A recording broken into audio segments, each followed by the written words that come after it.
Leo katika video hii tutajifunza mambo matano ya ajabu sana yanayohusu ubongo wa binadamu.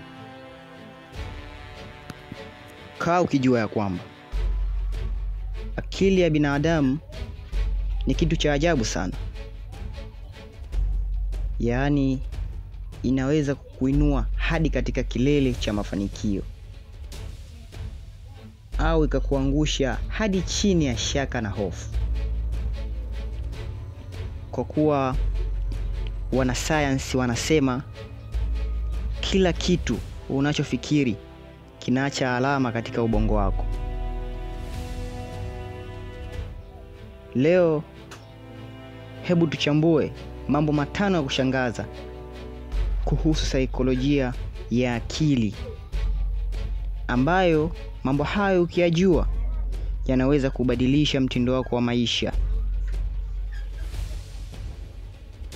Kabla ya kuanza na jambo la kwanza, ndugu mtazamaji, kama hujasubscribe na kuomba usubscribe hapo, ushare na kucomment na kulike. Jambo la kwanza, ukweli wa ajabu ni huu: ubongo wako hauwezi kutofautisha kati ya kitu kinachotokea kweli na kitu unachofikiria kwa nguvu.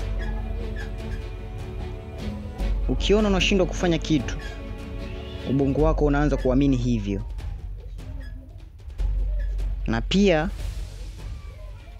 ukijiona unafanikiwa katika mawazo yako, yaani kichwani kwako ukawa unavuta taswira ya kwamba unaenda kufanikiwa, basi ubongo wako unaanza kujenga mwelekeo wa mafanikio hayo. Na hii ndiyo sababu ya visualization. Kwa kuwa wana michezo wakubwa, wana muziki na hata wajasiriamali hutumia nguvu ya fikra kujijenga kabla hawajafikia mafanikio hayo. Hilo ni jambo la kwanza. Jambo la pili, akili ya mwanadamu hupenda usalama kuliko mabadiliko.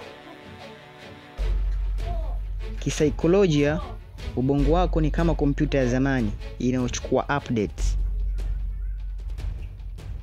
Ubongo unapenda kurudia yale yale unayoyazoea kwa sababu unahisi hapo ndipo salama kabisa,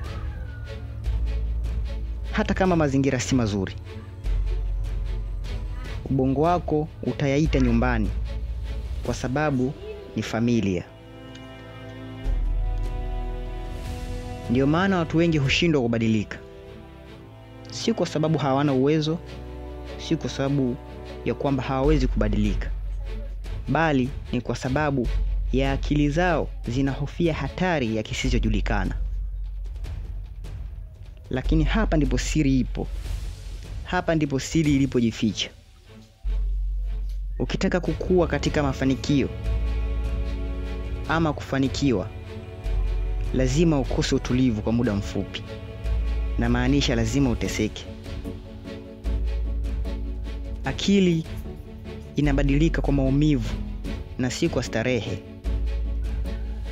Hilo ni jambo la pili. Jambo la tatu, akili inaamini kile kinachojirudia mara 10 ni kweli. Na maanisha akili inaamini kile kitu ambacho kinachojirudia mara nyingi ndicho kipo sahihi. Hapa ukisikia uongo mara 10 unaweza kuanza kuamini. Ndiyo maana propaganda hufanya kazi sana. Na pia affirmation hufanya kazi. Ubongo wa mwanadamu unapenda pattern. Chochote kinachojirudia kinakuwa kweli kwake. Hivyo ubongo ukijirudia mambo chanya ya kila siku, akili yako inaanza kuyaamini. Chagua maneno yako na uyachunguze kwa makini, kwa kuwa ni software ya maisha yako. Na kukumbusha usisahau kusubscribe na kushare na kucomment katika channel hii. Asante.